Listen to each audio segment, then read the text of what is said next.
O governo do Paraná anunciou a redução do imposto sobre circulação de mercadorias e serviços, do ICMS, sobre o etanol.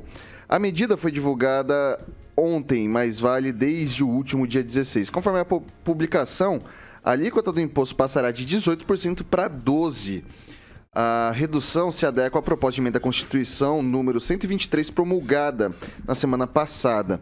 O ICMS é um imposto estadual que compõe o preço da maioria dos produtos vendidos no país e é responsável pela maior parte dos tributos arrecadados pelos estados.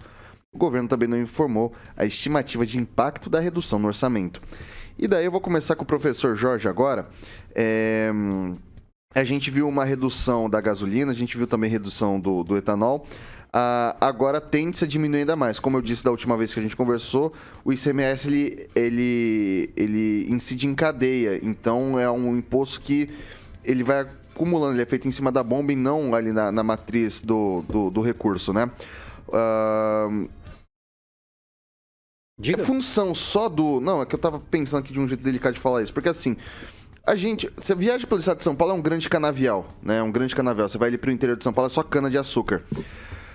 Não dava para os produtores ali também, de repente, darem uma forcinha pra gente ou fica só a cargo do Estado mesmo?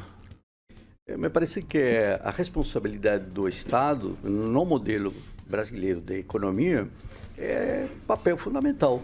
Ele é indutor e ele é desdutor ou desindutor. Então, quando estamos em um processo inflacionário, você vê aí os juros subindo, aí você vê a falta de estímulo de outros setores e agora, nos últimos, talvez, par de dias, uma corrida aí que tem clara natureza eleitoral para poder ajustar os preços de um setor, que é o combustível.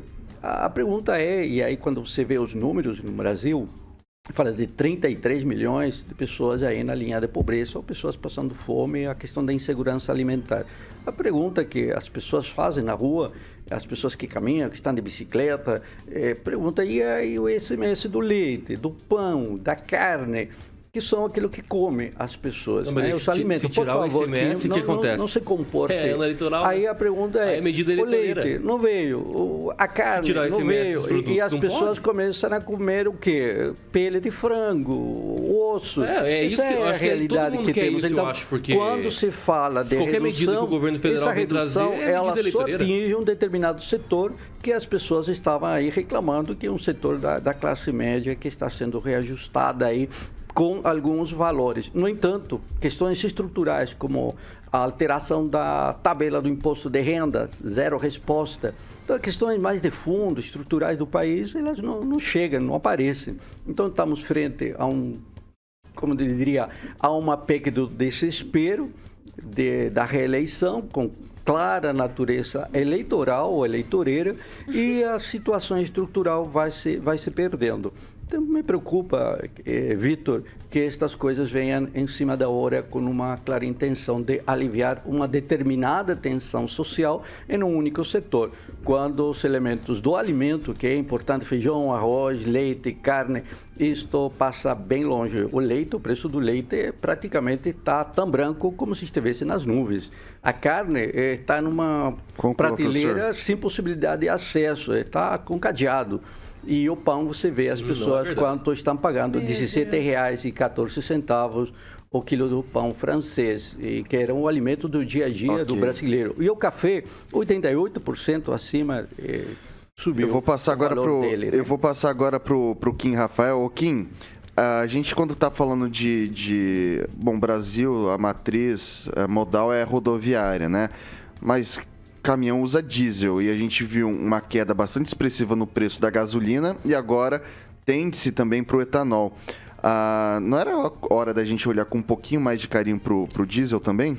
Com certeza. E o que me preocupa, sobretudo na fala do meu colega, é que parece que a fome é mais importante do que qualquer medida que o governo, federal coloca à disposição de auxílios para os cidadãos brasileiros.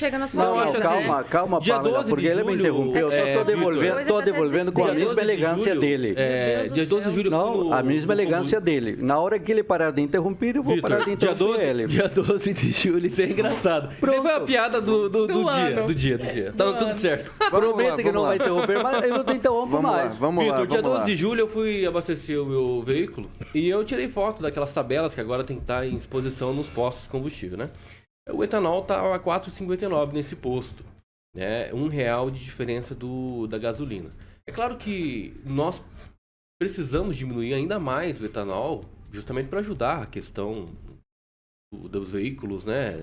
Do frete, enfim, para trazer insumos e mercadorias aí. Não, mas frete é diesel, Kim, não é etanol. Ah, desculpa. O diesel eu não tirei foto aqui. Me perdoe. Mas a condição é o seguinte... Porque ele tem uma gabinete desse. É o seguinte, mas o mais importante é que houve auxílio do governo federal para ajudar a quem precisa e usa o diesel, os caminhoneiros. Tivemos auxílio e todo mundo ignora isso. Parece até que nada disso foi feito.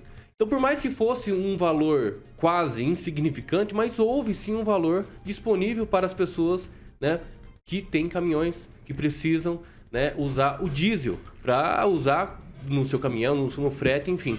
Então, eu acho que tem sim a oposição que sempre quer, de alguma maneira, tentar destoar da realidade, né? Muitas coisas passaram do limite nos seus valores, mas isso é uma questão não só do Brasil. Vamos trazer os números aqui, os números de outros países da Europa, dos Estados Unidos, ou até mesmo da nossa amiga aqui, Argentina.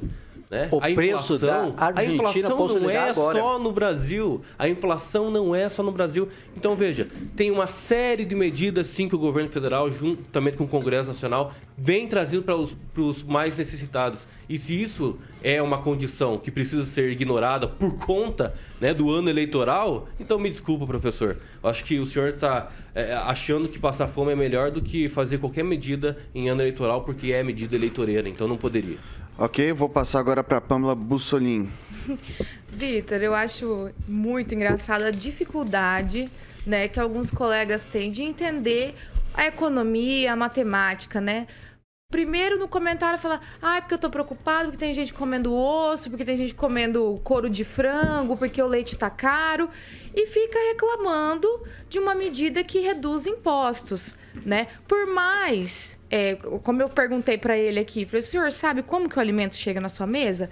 Pamela, mas esse imposto aí que está sendo reduzido, ele está impactando no etanol e na gasolina. Eu não sei vocês, mas quando o carro do ovo passa na minha casa, ele não passa de caminhão a diesel. Tudo é uma questão de logística, né? Tem muitos entregadores que eles também se deslocam com carros menores e isso vai impactar, sim, na descida aí desses preços. Então, a gente tem que ver o que está reduzindo o imposto. Graças a Deus, que bom. Nós precisamos. Primeiro que nós estamos passando num momento difícil, né? Já falei N vezes aqui, todos nós falamos todas as semanas. Mas não é uma coisa eleitoreira, até porque vai até dezembro, né? Pra gente ver se essa situação aí de guerra externa e tudo mais se acalma. Quando você fala do preço do leite, professor, não sei se você sabe, o pessoal que trabalha com gado leiteiro, eles costumam dar rações, insumos para os animais produzirem mais leite. E essas rações são muito feitas com base em grãos, e nós precisamos exportar grãos. Os grãos são commodities que seguem preços internacionais. Então, tudo isso impacta no preço do leitinho que o senhor está reclamando do preço. Só que quando a gente vê uma redução de imposto, inclusive que até a própria oposição votou a favor, nós temos que dar graças a Deus e não criticar. O brasileiro trabalha mais do que metade do ano só para pagar imposto. Então, vamos parar de hipocrisia, olhar de verdade para as pessoas e se preocupar verdadeiramente e apoiar esse tipo de coisa. Não ficar metendo a boca para ver o Brasil declinar, só para chegar na eleição e falar assim, então, a gente precisa que o ladrão volte, porque quando o ladrão estava no poder era melhor. Só que não era. É só você fazer uma pesquisa que você vai ver que o desemprego era maior com a Dilma, que não encarou uma guerra e uma pandemia, do que agora.